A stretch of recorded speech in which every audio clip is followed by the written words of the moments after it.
Bendiciones, hermanos y hermanas, un gusto de saludarles en este día. Es domingo 26 de septiembre. Ayer tuvimos una hermosa cena del Señor con la cual concluimos el trimestre y hoy estamos aquí, otra vez, por la gracia de Dios, listos para comenzar un nuevo tópico de estudio bíblico. En esta ocasión será el libro de los Gálatas. El Evangelio según Pablo en el libro de Gálatas es el tema que estaremos estudiando para los próximos 3 meses. Y cuánto gusto me da que nuevamente, para comenzar, mis hermanos Tony y Carmelo estén aquí otra vez para acompañar. Hermano Carmelo, bienvenido. Gracias, varón. Nuevamente, es un placer estar aquí compartiendo esta lección con ustedes, hermanos, hermanas que nos están viendo por las diferentes redes.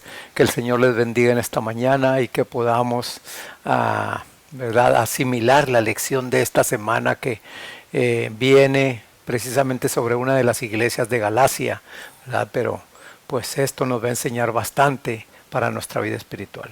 Amén. Hermano Tony, bienvenido nuevamente. Sí, gracias, pastor, y buen día, buenas tardes, buenas noches a cada uno de ustedes, de acuerdo a la hora en que estén mirando o escuchando a esta escuela sabática. Que Dios les bendiga.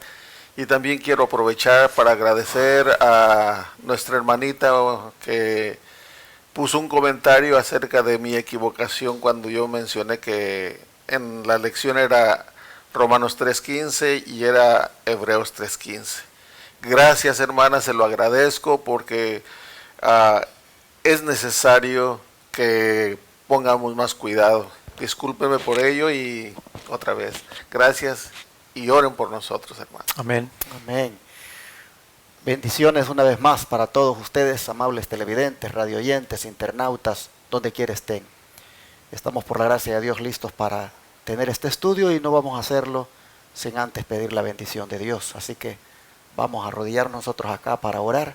Si usted lo puede hacer ahí en su casa, hágalo también. Y hermano Tony, por favor, si usted hace la oración. Amén. Bendito Dios y Padre Celestial, te damos las gracias, Padre, porque comenzamos una nueva lección de escuela sabática. Gracias. En la cual, Padre, estamos seguros que tú nos vas a hablar, porque tú quieres que tu iglesia crezca en fe, en conocimiento, pero sobre todo en consagración. Amén. Así pues, ayúdanos, porque por nosotros no podemos, Padre. Por eso nos ponemos en tus manos y ponemos a cada uno de aquellos que siempre están escuchando estas lecciones. En el nombre de tu Hijo amado, Cristo Jesús. Amén. Amén. Como les dije, el tema a estudiar es el Evangelio según Pablo en el libro de Gálatas. No podemos estudiar el libro de Gálatas sin conocer a fondo a su autor, el apóstol Pablo. Y por eso es que los que hicieron la lección ponen primeramente durante toda esta semana a que conozcamos el trasfondo del autor, cómo fue su conversión, cómo fue su llamado, qué tipo de vida llevaba antes de que viniera a los pies de Jesucristo. Todo esto lo estaremos viendo esta semana. Es posible que los textos bíblicos sean los mismos que ya estudiamos en el trimestre pasado. Sin embargo, las notas del don profético tienen énfasis especiales, tienen enfoques que no los vimos en el trimestre anterior. Así que aunque los textos sean, pues por ejemplo aquellos cuando compareció ante el rey Agripa, la defensa o el relato de su conversión que dio allí, como repito, los enfoques que tiene ahora son distintos. Y vamos a suponer de que pues sea repetitivo el volver a esos textos. Hermanos y hermanas, nunca es en contra de nosotros o es dañino que uno vuelva a leer lo que ya leyó. ¿Se acuerdan cuando el apóstol Pedro dijo, yo no voy a dejar de recordaros siempre estas cosas, aunque vosotros las sepáis? Así que es una bendición que uno, aunque ya sepa algunas cosas, vuelva nuevamente a repasarlas.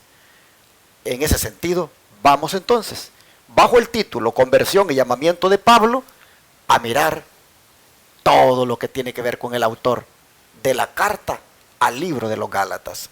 Hermano Carmelo, por favor, si nos lee el versículo de memoria. Bueno, aquí lo tenemos en Hechos 26, versículo 18.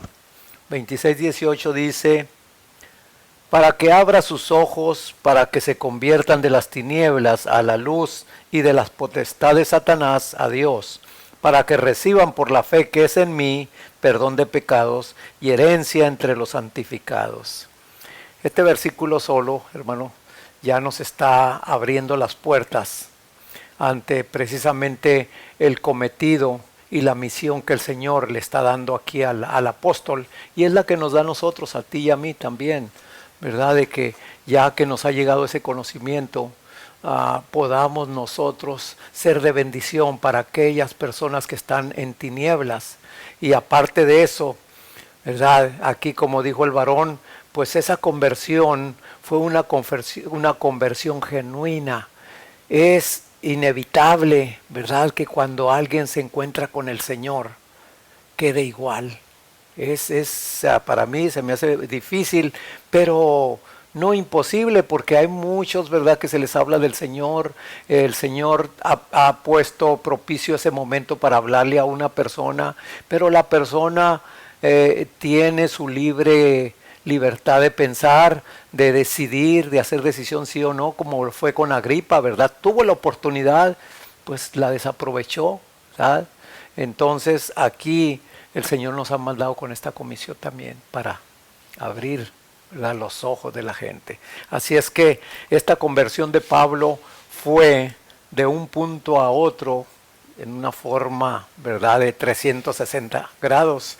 Así también, hermanos, si nosotros, ¿verdad?, hemos tenido esa conversión, pues ya no somos los mismos. Solamente que haya sido solamente una convicción, un convencimiento, algo que te llegó y sí tuviste de acuerdo, pero seguiste viviendo igual. Así es que, hermanos, pues estas lecciones, como decía aquí el varón, ¿verdad?, aunque muchos de los versículos los vamos a estar volviendo a leer, son para ti, para mí, ¿verdad? Que muchas veces, aunque nos dicen las cosas, muchas veces seguimos haciendo lo mismo, ¿verdad? Yo en lo personal siempre me pongo así porque muchas veces, a veces repito los mismos errores, hermanos, y eso me duele volver a repetir los mismos errores que ya sé que no están bien.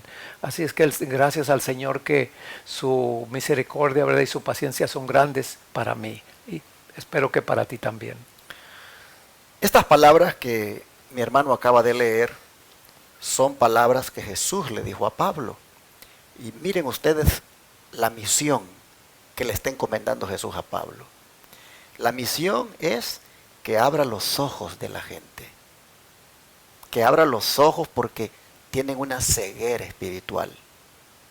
Ellos necesitan entender acerca de la esperanza, acerca de ese mensaje de salvación que hay en Jesucristo. Amén. Pablo, su misión es abrirle los ojos a la gente. También es el propósito de Jesús al llamar a Pablo a usarlo para que estos que están en las tinieblas se conviertan a la luz. Para estos que están bajo el poder de Satanás puedan venir a ponerse bajo el poder de Dios. Para estos que están en pecado puedan escuchar de que en Cristo hay perdón de pecados. Amén. Y así nosotros vemos que el Señor lo está llamando a Pablo a desempeñar una misión muy, pero muy hermosa, muy especial.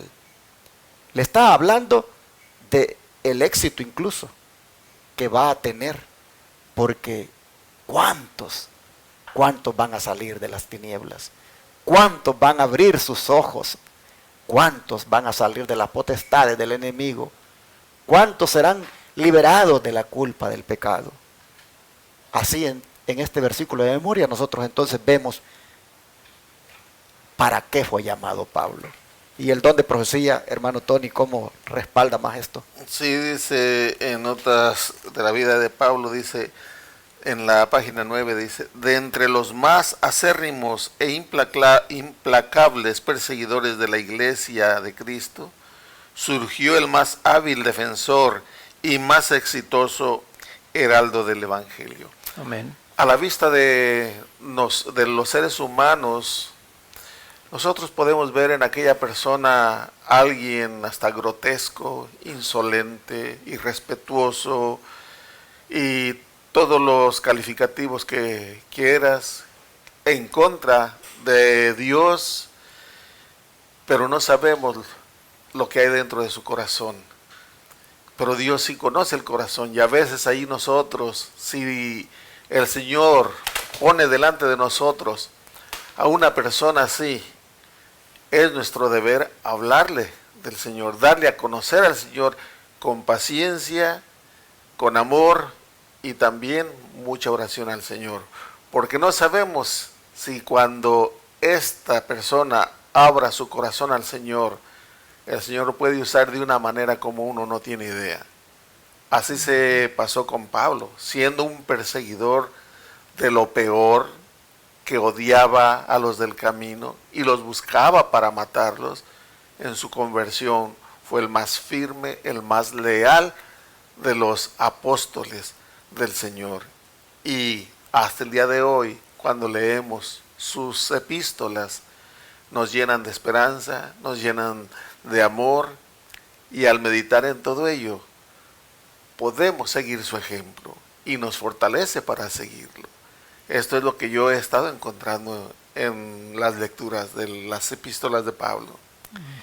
Y como el hermano Aguay está tildando de acérrimo e implacable perseguidor de la iglesia de Cristo a Pablo, el que acabamos de leer en el versículo de memoria, que fue llamado a toda esta misión hermosa, vamos entonces a retroceder en el tiempo para ver por qué la sierva del Señor es que le llama acérrimo e implacable perseguidor de la iglesia.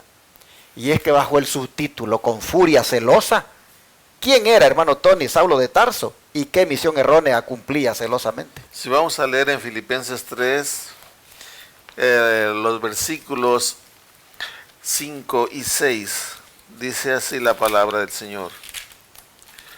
Circuncidado al 8º día, del linaje de Israel, de la tribu de Benjamín, hebreo de hebreos, en cuanto a la ley, fariseo, en cuanto a celo, perseguidor de la iglesia, en cuanto a la justicia que es en la ley, irreprensible.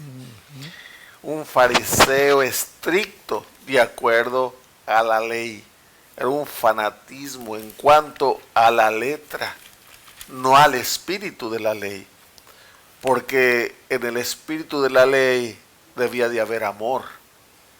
Pero en la letra ellos eran firmes, pero no se obedecía. En sí, ¿por qué? Porque Pablo, siendo un firme seguidor de la ley, estaba ciego en cuanto al espíritu de la ley, porque la ley prohíbe matar. Mas sin embargo, él, creyendo que estaba sirviendo a Dios, perseguía a los siervos de Dios y los llevaba a la cárcel y aún a la muerte, como pasó con Esteban. Y así el fanatismo, cuando no hay análisis, cuando no se procura conocer, siempre nos lleva a cometer cosas que no le agradan a Dios. Por ejemplo, en Juan 7:51 dice la palabra del Señor: ¿acaso juzga nuestra ley a hombre, si antes haber oído de él o sabido lo que ha hecho? Pues Pablo, eso es lo que estaba pasando. Él no conocía en realidad a los del camino, sin embargo ya sentía un odio, y ahorita vamos a ver por qué ese odio lo sentía. Interesante cómo Pablo se describe, hebreo de hebreos, claramente diciendo que sus padres eran hebreos, y muy celoso, dice, muy celoso de su religión, pues dice que él era fariseo en cuanto a la ley. En otras palabras, pertenecía, hermanos, a la secta más radical, más tradicional, la más estricta del judaísmo. Así Pablo se identifica, pero interesante que le agrega que era un perseguidor de la iglesia. Bueno, este Saulo, la misión errónea que cumplía celosamente, como acaba de decir, era perseguir a la iglesia. Pero, ¿de qué otras maneras lo dice en el libro de Hechos, hermano Tony? Sí, el capítulo 26, sí, es el 26, 4, 5 y luego del 9 al 11. Dice así la palabra del Señor. Mi vida, pues, desde mi juventud, la cual desde el principio pasé en mi nación, en Jerusalén, la conocen todos los judíos, los cuales también saben que yo, desde el principio, si quieren testificarlo, conforme a la más rigurosa secta de nuestra religión, viví fariseo. Y ahora pasando a los versículos del 9 al 11 dice, yo ciertamente había creído mi deber hacer muchas cosas contra el nombre de Jesús de Nazaret, lo cual también hice en Jerusalén. Yo encerré en cárceles a muchos de los santos, habiendo recibido poderes de los principales sacerdotes, y cuando los mataron, yo di mi voto. Y muchas veces castigándolos en todas las sinagogas, los forcé a blasfemar, y enfurecido sobremanera contra ellos, los perseguí hasta las ciudades extranjeras. Era un perseguidor, un fanático, celoso de su creencia y creía que estaba haciendo lo correcto. Hermanos, esto debe de para nosotros ponernos alerta. Y digo, ¿por qué ponernos alerta? Porque desgraciadamente esto sucede muy a menudo en donde yo nací, donde yo crecí. Íbamos a dar estudios a un ranchito pequeño y se nos juntaba la gente, pero cuando el sacerdote supo de eso, les dijo que no dejaran entrar a esos fanáticos lobos vestidos de ovejas, y a un hermanito que llevaba su guitarra se la quebraron en el brazo. Él puso el brazo cuando le dieron con su propia guitarra. ¿Todo por qué? Nada más por el fanatismo, hermanos, porque si no conocían nada de la palabra de Dios, nada, no sabían ni dónde estaba el Génesis ni el Apocalipsis, se puede decir, porque en ese entonces nomás iba a oír la misa. Biblia ni siquiera se tiene en los hogares, quién sabe ahora, pero en aquel entonces no se tenían, la mayoría no tenía ni Biblia. Pablo era perseguidor, un fanático en contra de los del camino, en contra de los cristianos, y no solamente los golpeaba, sino que los llevaba hasta la muerte. Que Dios nos ayude a no caer en esa situación, hermanos. Me impresiona, hermanos, esta expresión que dice, los forcé a blasfemar. Porque cuando uno escucha eso, los forcé a blasfemar, lo que viene a la mente es tortura. Sí. Así que Pablo, hermanos, torturó a los cristianos. Pablo los torturó al punto de que los forzaba, dice, a que hablaran mal de Cristo, a que maldijeran a Cristo. Este es Pablo, hermanos, el autor de la epístola de Gálatas. Este es el Pablo que el Señor ha llamado y que ha obrado en él el milagro de la conversión. Un hombre que no solamente los forzaba a blasfemar, sino que dice que enfurecido sobremanera contra ellos, los perseguía hasta en las ciudades extranjeras. Este hombre respiraba amenazas en contra de los cristianos. Las sinagogas son presentadas aquí como lugares de castigo, como lugares donde allí mismo los cristianos que todavía se estaban congregando, allí mismo los agarraban y los azotaban. Y yo, dice Pablo, consentía, dice, en la muerte de aquellos como Esteban. Y cuando dice que consentía, dice en el original de la Biblia que él echaba la piedrecita. es decir, que daba su voto. Así, hermanos, vemos el trasfondo de Pablo. Así vemos a la misión errónea a la que celosamente estaba entregado. Bueno, pero ¿qué dice el don de profecía, hermano Carmelo? ¿Por qué lo hacía este hombre realmente? Bueno, aquí en Notas de la vida de Pablo, página 10, nos dice que Saulo no tenía conocimiento personal de Jesús de Nazaret, ni de su misión, pero se impregnó rápidamente del desprecio y el odio de los rabinos hacia aquel que estaba muy lejos de cumplir sus ambiciosas esperanzas. Y después de la muerte de Cristo, se unió ansiosamente a los sacerdotes y gobernantes en la persecución de sus seguidores como una secta proscrita y odiada. Hermanos, ¿por qué traemos esto? ¿Por qué viene en esta lección así?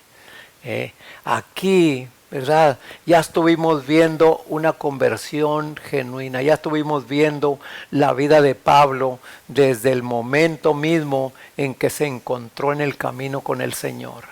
Hemos visto en estas lecciones pasadas toda la vida de Pablo, una vida,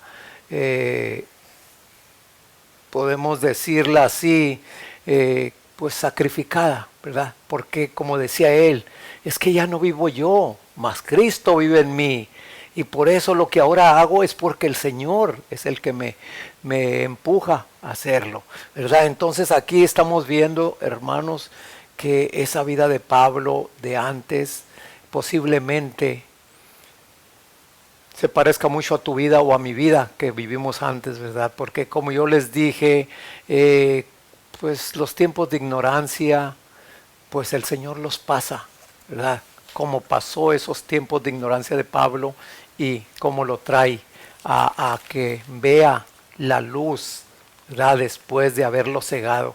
Así también a nosotros, a ti, hermano, a mí, yo como les decía cuando chiquillo, ¿verdad? Pues para mí todo era juego, ¿verdad? Aún las cosas de Dios, porque yo me recuerdo cuando allí algunos vecinos que ya eran evangélicos, que ya, ¿verdad?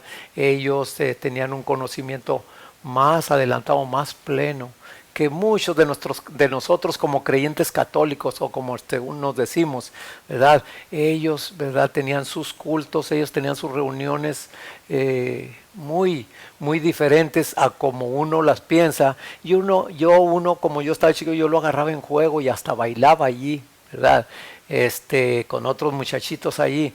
Entonces, hermanos, esto que nos trae precisamente es para darnos cuenta de dónde el Señor nos ha traído y si en verdad tu conversión y la mía ha sido genuina, hermana, porque vamos a necesitar mucho, como lo estuvimos viendo en estos temas pasados, de esa paciencia, pero también de ese poder para poder hablarle a la gente. Y todavía hoy en día, ¿verdad? ¿Cuántas personas todavía podemos ver el coraje cuando les habla uno del amor de Dios, cuando le habla uno de la necesidad en este tiempo y en todo tiempo ha sido de Dios, de conocer su palabra, ¿verdad? No es para intercambiar o para debatir, sino para aprender, sino para conocer más al Señor de cercas. Así es que el Señor nos ayude, ¿verdad? Y que podamos ver estas lecciones para nuestra vida espiritual y poderle servir mejor al Señor.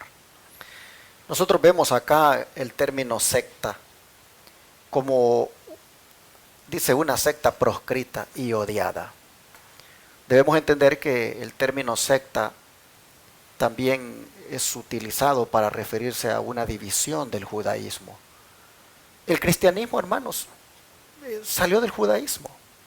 Los cristianos eran judíos originalmente, pertenecían a la religión judía. Jesús mismo era judío. Entonces, cuando se menciona aquí a la iglesia cristiana como una secta proscrita y odiada, está hablando de una secta que está prohibida por la iglesia judía, que no es reconocida, que no es aceptada y que más bien es odiada. No veamos el término secta desde un punto de vista así como dicen peyorativo, negativo, que ay, yo no quiero que me digan secta. Hermanos, miren, las iglesias cristianas son llamadas sectas porque son divisiones del catolicismo, salieron del catolicismo. Nosotros, la iglesia Advenimiento del Séptimo Día, ¿por qué nos dicen secta? Porque somos una división del adventismo. Seguimos siendo adventistas, seguimos identificándonos con todo lo que es el adventismo puro, pero nos llaman secta. Siempre le llaman secta a los que salen de una organización principal. El punto aquí delicado es que a la secta que sale se le llegue a titular, como dice aquí, de proscrita y odiada. Ahí sí está el problema. Porque cuando esa secta es proscrita y odiada, es decir, es prohibida por la organización principal y odiada por ella, a esa secta lo que le espera es lo mismo que hizo Pablo con la secta de los cristianos. Es decir, perseguirla. El odio la lleva al punto de, pues, meter a la cárcel a los integrantes de esa secta. Así, la sierva del Señor pone, digámoslo así, la plataforma para entender la misión errónea a la que Pablo estaba entregado celosamente y que, pues de ahí, el Señor va a tener que hacer un milagro con él. Pero, hermano Carmelo, de aquellos a quienes dice aquí la Escritura que Pablo consentía cuando los mataron y que dio su voto, es decir, que echó la piedrecita, ¿a quién de ellos Pablo le perturbó la escena cuando le estaban dando muerte? ¿De qué manera le perturbó la mente a él? Bueno, aquí lo vamos a ver en Hechos 6, del 8 al 12, después del 57 al 60. Hechos 6, del 8 al 12 dice: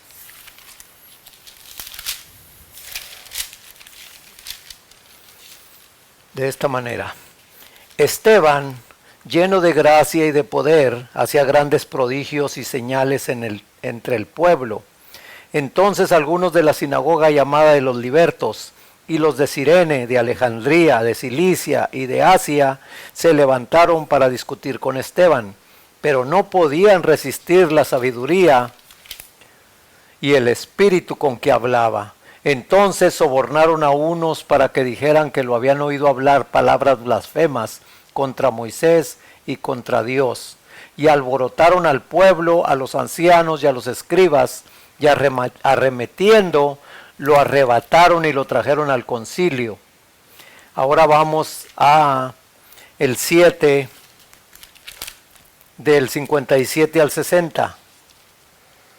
Dice así: Entonces ellos gritando se taparon los oídos y arremetieron a una contra él. Lo echaron fuera de la ciudad y lo apedrearon. Los testigos pusieron sus ropas a los pies de un joven que se llamaba Saulo. Mientras lo apedreaban, Esteban oraba y decía: Señor Jesús, recibe mi espíritu. Y puesto de rodillas, clamó a gran voz: Señor, no les tomes en cuenta este pecado. Hermanos, aquí pues estamos viendo que fue una de las causas que perturbó también a Saulo, ¿verdad? Esta actitud de Esteban, siervo del Señor, cuando precisamente estos judíos, dice que hasta se tapaban los oídos para no oír la verdad. ¿Cuántos de hoy en día también, hermanos, no se tapan los oídos para no oír la verdad? Se les habla y pueden entender, pero está la mente tan cauterizada, tan cerrada, que no, ¿verdad? Pero allí me llama a mí la atención que fue una de las, como leímos en las lecciones pasadas, fue una de las causas que a Pablo lo perturbó desde entonces, ¿verdad? Pero aún así, pues ya ven, él siguió como quiera en contra de los cristianos, pero ya había una espinita allí. Y el Señor sabía que Pablo, al perseguir a los cristianos, es porque realmente no conocía a Jesús, no lo conocía. Por eso en ese encuentro que él tuvo, dijo: Señor, ¿quién eres? porque no lo conocía. Hoy en día también, muchas veces, ¿verdad? Posiblemente nosotros podamos ser algunos de que no hemos conocido al Señor a pesar de 30, 40 años en la iglesia. No hemos conocido verdaderamente a Jesús. Pero, ¿verdad? Yo te invito y me invito a mí a que lo conozcamos a través de estas lecturas, hermano. Así, hermanos, Pablo es testigo de la muerte de Esteban. Él ha echado la piedrecita, ha dado su voto y a los pies de él han puesto la ropa. Y esto, como dice la sierva del Señor en la siguiente cita, hermano Tony, Sí. esto pues le impresionó mucho a Pablo. Sí, seguimos con notas del apóstol, de la vida del apóstol Pablo, ahora en la página 20. Dice, no se había dictado ninguna sentencia legal contra Esteban, pero las autoridades romanas fueron sobornadas con grandes sumas de dinero para que no hicieran ninguna investigación del caso. Saulo parecía estar imbuido de un celo frenético en la escena del juicio y la muerte de Esteban. Parecía estar disgustado con sus propias convicciones secretas de que Esteban era honrado por Dios, en el preciso momento en que era deshonrado por los hombres.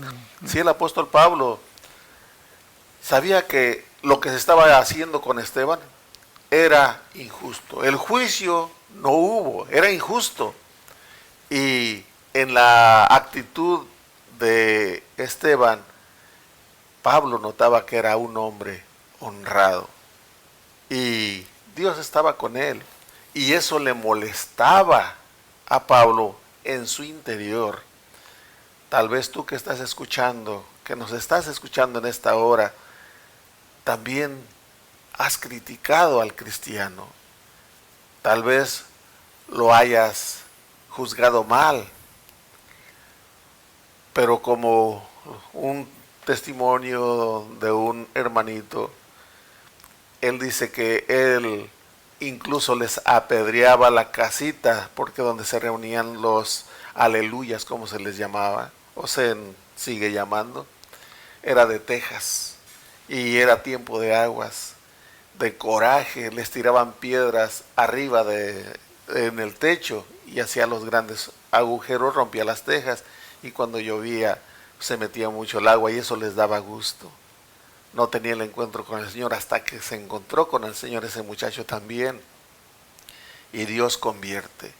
Él tuvo el valor que viene de Dios de ir a pedirles perdón al pastor y al grupo que ahí se reunía. Dios cambia los corazones, y Amén. lo hizo con Pablo, lo hizo conmigo y lo va a hacer contigo si todavía no te has entregado al Señor. Si le das la oportunidad, Él también te está llamando, hermano. Amén. Definitivamente, hermanos, este es un mensaje de esperanza el que nos da la lección este día. Porque si Pablo, siendo un hombre tan malo, porque lo que describe la escritura de él y lo que él mismo dice, realmente uno diría, este hombre no merece salvación, así con la forma de juzgar de uno, porque es demasiado malo.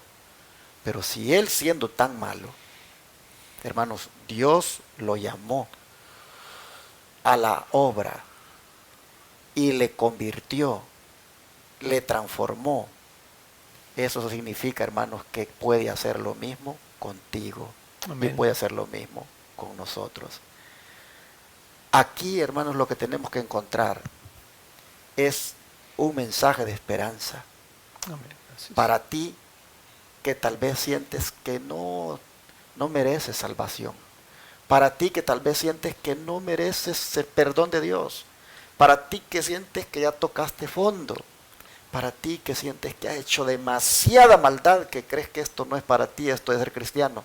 Bueno, el mensaje para ti ahora es que sí es para ti, y que tú también puedes salvarte, que tú también puedes ser transformado, que tú también te puedes convertir al Señor, porque Pablo en esta condición andaba, en esa situación difícil de su vida, complicada, pecaminosa, estaba cuando el Señor lo llama. Por eso es que con furia celosa ha sido subtitulado el tema de esta mañana. ¿Qué te parece, hermano, hermana? Si en este momento nos permites hacer una oración por ti y pedirle a Dios de que haga esa obra que hizo con Pablo y que la haga también con nosotros, de transformación, de conversión. ¿Oramos por eso? Vamos a pedírselo al Señor. Padre nuestro que está en el cielo, cuando vemos, Señor, el trasfondo de quién es Pablo y cómo nos dice él a lo que se dedicaba antes de que fuera llamado y convertido por ti, nosotros, Señor, podemos sentir que hay esperanza para nosotros. Gracias, Señor. Porque, Padre, también nosotros hemos pecado, hemos hecho lo malo delante de tus ojos. En diferentes formas también te hemos ofendido. Señor, es posible que hayamos albergado en algún momento algún resentimiento.